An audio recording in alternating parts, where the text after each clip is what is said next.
Marami ang nakakahanap ng legit agencies. Marami din ang nakakapasa sa job requirements.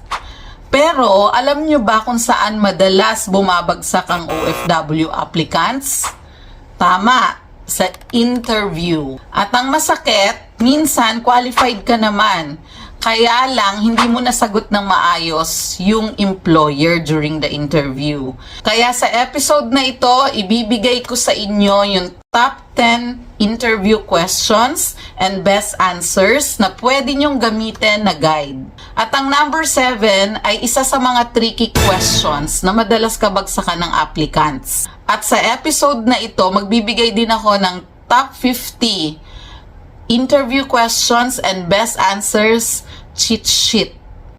Kaya make sure panoorin niyo po ang episode na ito hanggang dulo.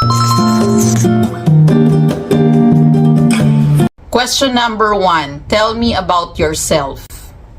So madalas ang interview nagsisimula sa tanong na ito. And na-share ko to sa previous episode natin. So make sure yung sagot nyo may kasamang pangalan, experience at skills na related dun sa trabaho na ina-applyan nyo. Example, maling sagot. Hi sir, my name is Juan. I'm from Laguna. Ganun lang ka-short. Mali po yan. Hindi siya structured. Mas magandang isagot, good day ma'am or maybe sir.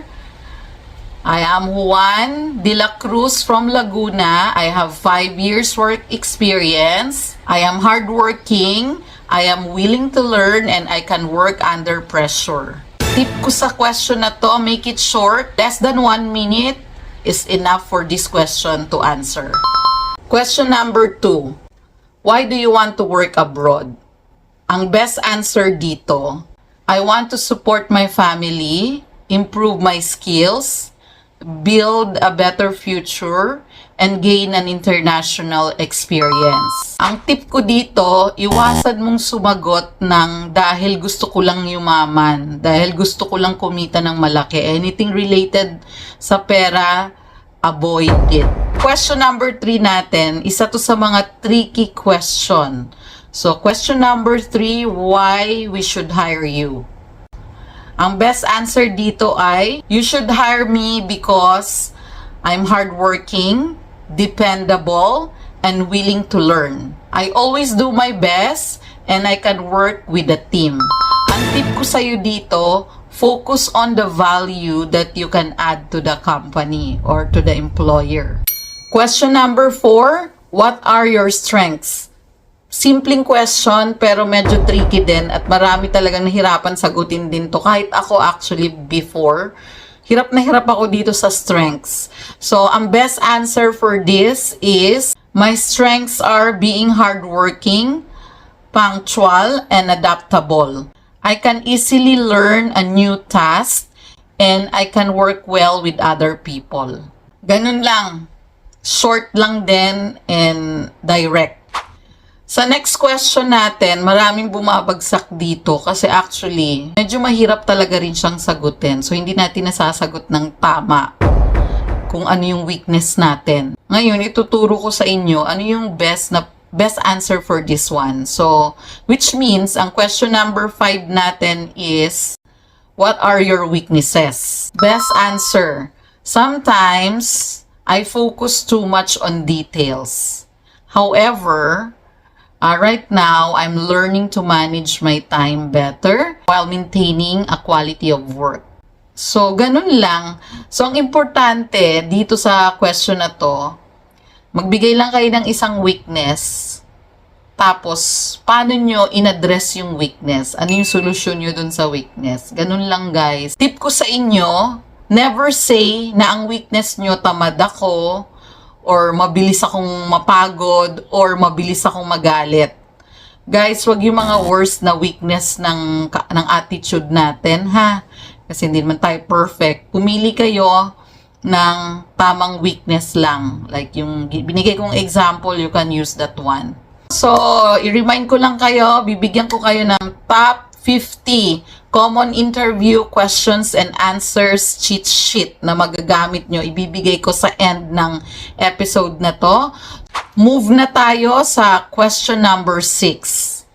How do you handle stress? Best answer, I stay calm and focus on priorities. I organize my tasks and look for solution instead of panicking. Question number 7. Are you willing to work overtime?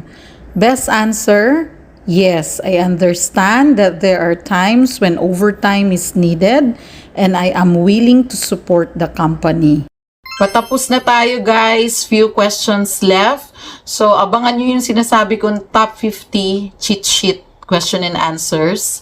And yung number 9, medyo tricky question din siya. Question number 8, how do you handle a difficult customer?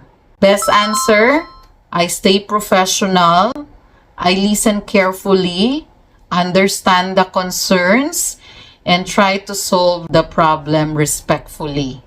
So, kung napupunan niyo yung pattern dun sa questions and answers natin, short lang. So, yun yung tatandaan nyo. Pagsasagot, 1 sentence to 2 sentences lang. Depende dun sa tanong din. Question number 9. Where do you see yourself in 5 years? Best answer, in 5 years, I see myself growing professionally, learning more skills, and contributing more to the company. So, ang tip ko sa inyo dito, never kayong sasagot ng in 5 years, nakaipon na ako niyan, malamang, nasa Pinas na ako niyan, umuwi na ako, meron na akong sariling business. Wag ganon. Kailangan, you make sure na ipa-feel nyo dun sa employer na in 5 years, you're still working for them. Question number 10. Our last question. Do you have any question for us? So, itong question na to, lagi itong tinatanong ng employer. Regardless ano yung position na ina-applyan, syempre, huwag kayong sasagot ng no. Dapat laging yes. Ipapa-feel nyo na interested rin kayo sa employer nyo or dun sa trabahong ina-applyan nyo. Best answer, yes. I'd like to know more about the training process and the growth within the company. Mga kababayan, tandaan nyo, hindi kailangan na perfect English.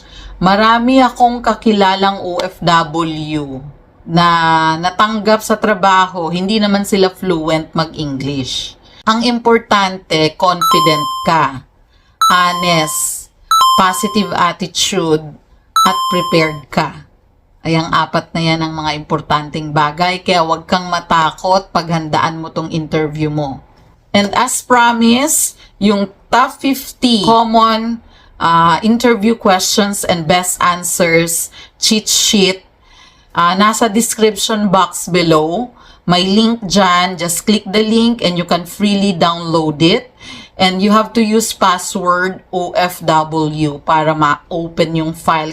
Kung nakatulong sa inyo tong episode na to, don't forget to like, subscribe, and share para mas marami pa po tayong kapwa nating Pilipino na mga aspiring OFWs na matulungan. Gusto ko malaman kung meron bang question na kinakabahan kayong sagutin at nakakatakot sagutin. Then abangan nyo rin kasi pag-uusapan natin yung biggest mistakes ng OFW during the interviews.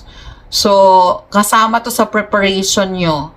Yung alamin paano sumagot ng interview at alamin din yung mga usual na mistakes during the interview para hindi nyo magawa or maiwasan po natin. Okay? Again, my name is Farah at 18 years na akong OFW. I'll see you again on the next episode.